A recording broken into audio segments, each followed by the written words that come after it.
Welcome back to the sixth video in how to get brutally strong. In this video I'm going to cover one of the main topics in strength training, which is SRA Curve, which stands for Stress Recovery Adaptation or Stimulus Recovery Adaptation, and it is one of the most important things within strength training or any physical activity to get down on this, like nail 100% on your spine. So this is like similar as an A curve, like what it basically is. You might have heard of supercompensation before, and that's basically what this is showing. So we have performance up here and we have time here, and then we have this line which shows our level of readiness, of like fitness that we have. So at the point we have like homeostasis here where our performance is like just at the baseline. And then we have our stimulus at the beginning here, which is our training. To begin with, we're going to see during our training and in the hours following, like we will see a disruption in our performance here, where our level of fitness falls and we have more fatigue, we have more stress built up. Then after the disruption comes a period of recovery here, until eventually we actually get into a period of adaptation where we see an increase in performance. So if we push this too long, we're going to see a drop off in performance if we wait too long. But if we do it at the right time, we will find that when we train again, we'll be at a higher level. So if we hit the training the next time right at the peak here, we will be able to, we will go like down here and then reach an even higher level up here. So we will be able to stack these like constantly, get higher and higher up, and eventually we'll be a lot stronger than we've been before. This is basically what training is about, stacking as many of these as you possibly can. Now, before we move on and dig a little bit into like how long these stress recovery adaptation curves really are, we're just going to take a look at a growth recovery curve. What this shows is the recovery after training down here and the growth, muscle growth at the top. So we have our training here and we see a drop off in performance and then recovery. After our training, muscle growth occur. Here there's still a little bit of muscle growth going on, still some going on, but it starts to like the rate of how it occurs stops, and here we are basically seeing all muscle growth. So why is it that we don't just train as we have seen all muscle growth, for example? Like that would make sense, right? The reason it doesn't make sense is because we're not fully recovered. So what we're talking about here is like our muscle fibers might not be fully recovered. Our central nervous system, we are still going to have some fatigue, even though all growth have occurred. So it's better to wait all the way until we're fully recovered to train again, even if there might occur a little bit drop off in muscle mass or something like that. Because then in future trainings we're able to push harder. If we instead train here while we're not fully recovered, we're going to see a drop off in performance. Where the first week maybe we did 10 reps with 150 kg in the squat. The next week, because we already trained here, we only were able to do 8 reps, eventually we were able to do 6 and 4 and so on. So we get less and less out of it. So even though we are making a stimulus happen more often, it's going to be a worse and worse stimulus over time, until the point where it won't help us and cause any new stimulus or muscle growth at all. If every one of you watching could quickly do me a favor, that would mean the world to me. For me to be able to continue putting out videos like this and improve the quality and time put into future videos that requires your help. So if you can either leave a like or a comment on a video, subscribe to the channel or share my work with a friend, that would be hugely appreciated. For now, back to the video. Depending on what we are training for, the length of the SRA curve is going to be either shorter or longer. As you can see here, I've listed up a few different SRA curves for different things that you can be training for, different modalities or outcomes we're looking for within our practice. So this is time again, and here we have performance. You can see I've listed 6 hours, 1 day, 2 days, 3 days, and 7 days. So the quickest one to recover from is going to be technique.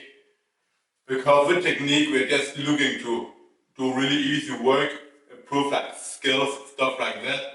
And that is generally not physically hard. Even if we are lifting like weights with like 50% of our max, something like that, at fast pace or just like focusing on good form. Like if we're just lifting, we're not lifting for power, we're just lifting for good form, just to move efficiently. Or it could be like American football athletes that are working on a skill of like receiving, things like that, or working on like landings, like gymnasts, something like that, learning to land properly from a thing they have to do. That is not going to be physically hard. It just requires often practice, and you can generally recover from this within a few hours. That's why you'll see people train multiple times a day, like swimmers, for example, working on technique, badminton players, maybe tennis players. Well, it's not all about physical components, like in powerlifting or like in bodybuilding. When there is a skill component, you want more practice, and technique is part of that and can be done multiple times a day. After that, we have endurance, so that's going to be running mainly, or cycling or something like that, where you're going from, let's say, like 20 minutes all the way up to hours. Okay, if you're running a marathon like all out, it might take a little bit long to recover, but like normal stuff within your capabilities that you're doing often, it's generally going to take you about 1 to 2 days to recover fully from that, because you're training your vasculation, your heart, your lungs, stuff like that, which are quicker to recover than things like bigger muscles and the central nervous system. Now we're moving on to speed. So for speed, we're looking to generate max force with really low weight, where we can move as fast as we possibly can. So sprinting, things like that. Because there's no external weight involved, it's going to be quicker to recover from than something like training for power, where we are using more weight and trying to move that weight really fast. Then we have size, which is going to be a lot dependent on what we are training for. Obviously, if you're training your biceps, it is going to recover faster than going all out with your quad. So, but generally, it's going to be around like 2 or 3 days. If you're training smaller muscles group, like your arms, like your side delts, like your calves, they can probably recover within 24 hours in most cases, and should therefore be trained more often. Lastly, we have training for strength, and this is really the one that takes the longest to recover from, because we are working on our central nervous system, our ability to recruit more motor units, send signals in a faster signals out to our muscles, and in a more synchronized manner, so that we can most effectively use the motor units that we have available, and also learn to activate more over time. The stronger we get, the more this is going to take to recover from doing really hard strength training, which is also why there is a trade-off between training extremely hard and then having to recover longer, which is why we don't want to kill ourselves every single time. I will get into that in a little bit when I'm going to talk about stimulus to fatigue ratio. But for the next one, we're going to be looking at how we can use this knowledge about how long different modalities take to recover from and use that to our advantage in terms of choosing frequency, volume, intensity, and effort. I think the biggest reason to know about the different training modalities and how they impact the length of the SRA curve is that it can help us answer the question of how to decide volume, frequency, effort, and intensity. So volume is going to be the number of steps that are being performed. The frequency is how often that we are doing something. Effort is going to be how close to failure that are being trained.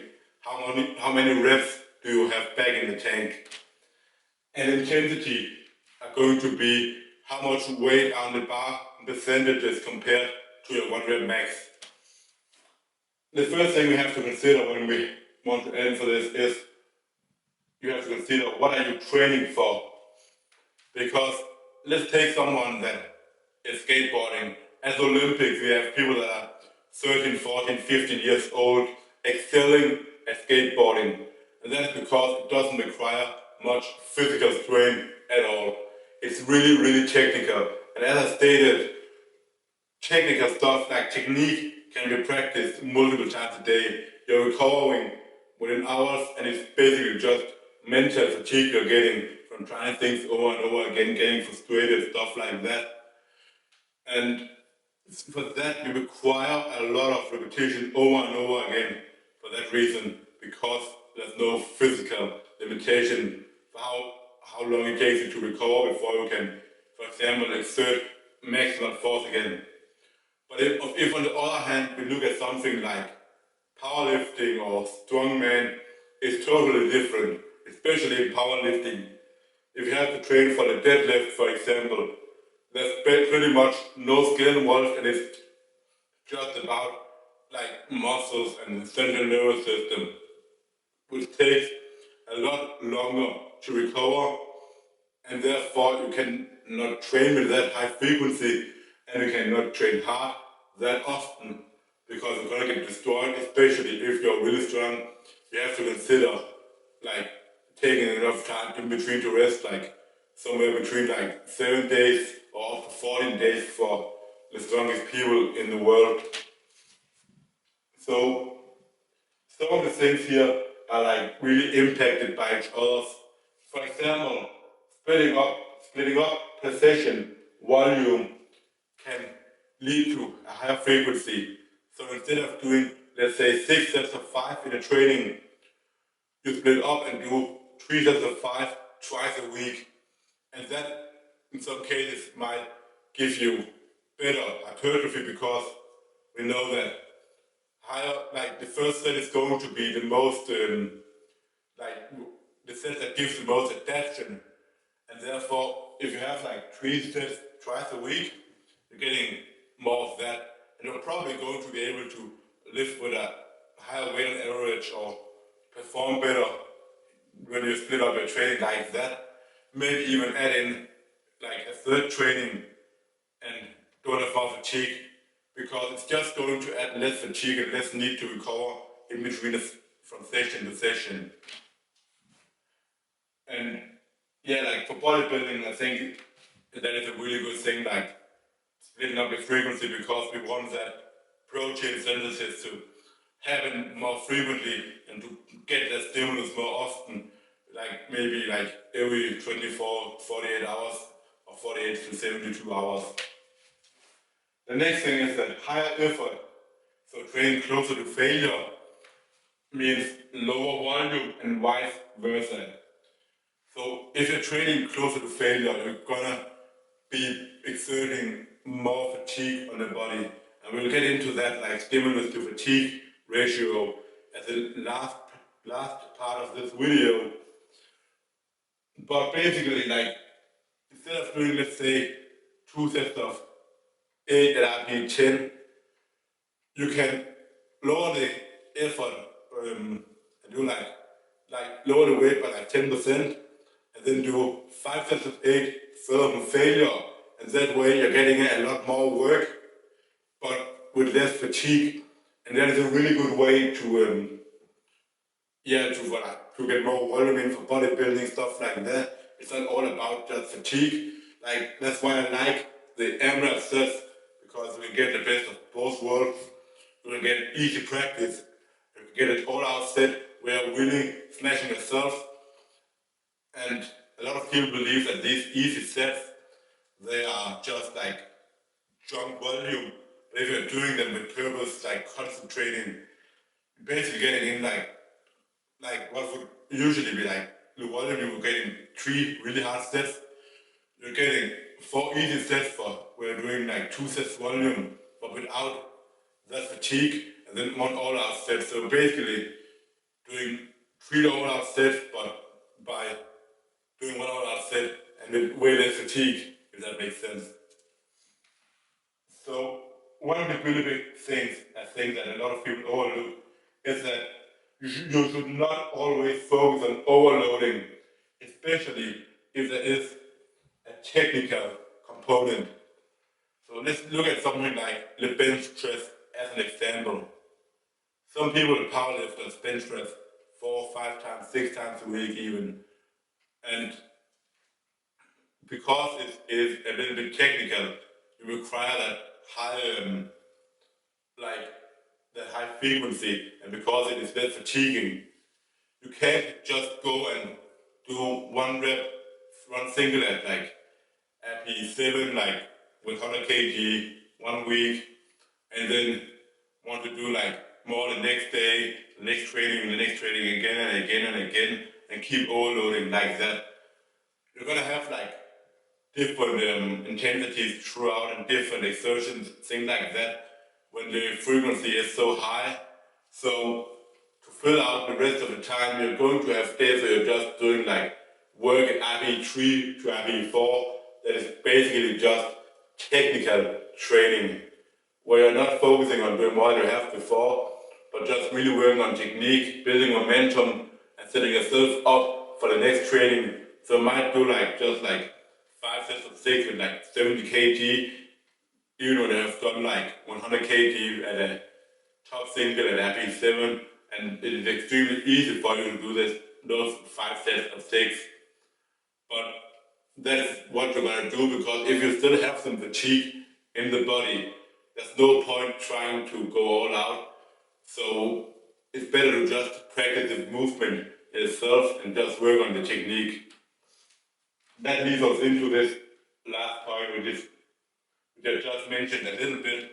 So training when fatigued, yes or no? Fatigue is basically just like tiredness of the body, like physical or mentally, that stops us from performing to our maximal level. So it's the opposite of having energy or being fit. When we're fatigued, we're not able to exert maximal force, things like that, or our coordination is going to be off, and we can be stressed and things in that manner. But that doesn't mean that if we're a little bit fatigued, we should not train.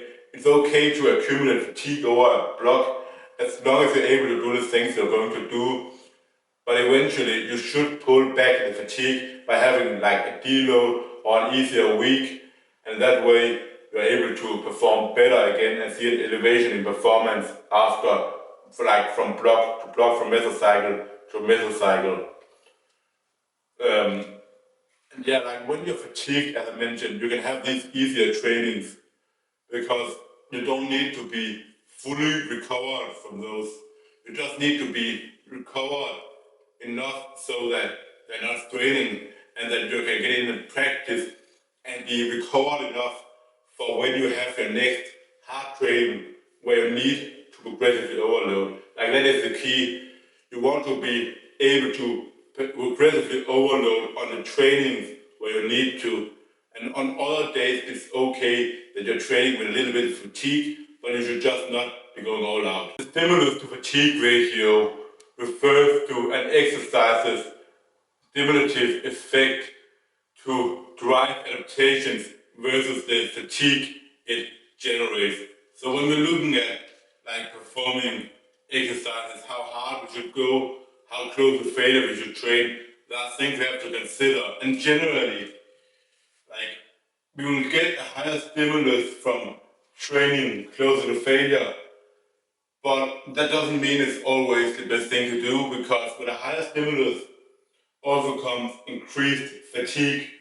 And as you can see here with like 4 reps in reserve, like this is just an example, and it's probably not spot on because it depends on a lot of things, also on how many sets that we're doing, which exercise are we doing it with, and so on. But let's say it's like a compound lift, like a squat or something. Doing it with 4 reps in reserve might give 50% of the stimulus and 25% fatigue only. Training with 2 reps in reserve might give 75% of the stimulus and 50% fatigue, and going all the way to failure might give 100% of the stimulus but also 100% of the fatigue. So just because you're getting more stimulus is not necessarily better, because if the fatigue is also high, it's going to take a while to recover, and maybe it's better to get less stimulus and be able to recover way faster and replicate that stimulus more often. But like with some things like isolation stuff, like triceps and things, my own experience is that you can definitely do a set to failure and then perform again the next day, and especially if you're doing a different exercise. So there the fatigue is not going to be this high, it might only be around here, and you can perform as good as you need to. Now, how do we optimize the stimulus to fatigue ratio? The first thing we need is to have enough time between fatiguing work. So it doesn't matter if we have high fatigue, if we're gonna have this, we know we're gonna have the really hard session again in 10 days, and we can definitely recover, then it's fine that we have all this fatigue. But if we know that we're gonna have a session again in 3 days, where we're going to work hard or do something, replicate the same thing and overload it, we probably don't want to have this extreme amount of fatigue, because we're not going to be able to recover enough to perform at the level we want. Then it might be better to stay here instead, and then we can actually do the work. So the second thing is that train further from failure with more volume, etc. So for example, 4 sets of 7 instead of 2 sets of 10. Well, the 2 sets of 10 are going to be close to failure on average, but with the 4 sets of 7, you're able to get in more volume by staying further from failure, and you can maybe get more stimulus because you're doing more total work, but you're staying further from failure, so you're limiting the fatigue, which is basically like what we're trying to do. We're trying to get as much stimulus as we can with as low fatigue as possible. Like that is the ideal thing that we're looking for in order to grow and get stronger, but it's not that easy. Next thing, self-limiting or mechanically disadvantaged lifts. So these are lifts that makes it harder for us to lift the most possible weight in the movement pattern. Let's say we're doing like hinging. An example is going from Romanian deadlifts and to good mornings, or doing bench press. We might go from benching with our feet down with a wide grip to a close grip Larsen press to get more out of less weight. And that way it's going to be easier for us to recover, because we're not able to generate as much power as we would be able to otherwise. So we can train closer to failure, or we can have more volume per session or more frequency, or have an high intensity, whatever we want, and still not induce more fatigue but have a higher stimulus. The next thing is to choose more stable exercises, and especially for bodybuilding, this is great. In general, more stable exercises are easier to recover from because they require like less coordination, and you can just like express your strength only. The last thing is like to consider, is it worth getting 100% stimulus if it takes 10 days to recover, or is it better to get 75% and recover in 5 days? Like, think about it like this: you can get 150% of the stimulus in those 10 days if you recover in 5 days between trainings. So you're getting 50% more stimulus that way. Like this, like you're only getting a 25% increase in stimulus here, but a 50% increase in fatigue.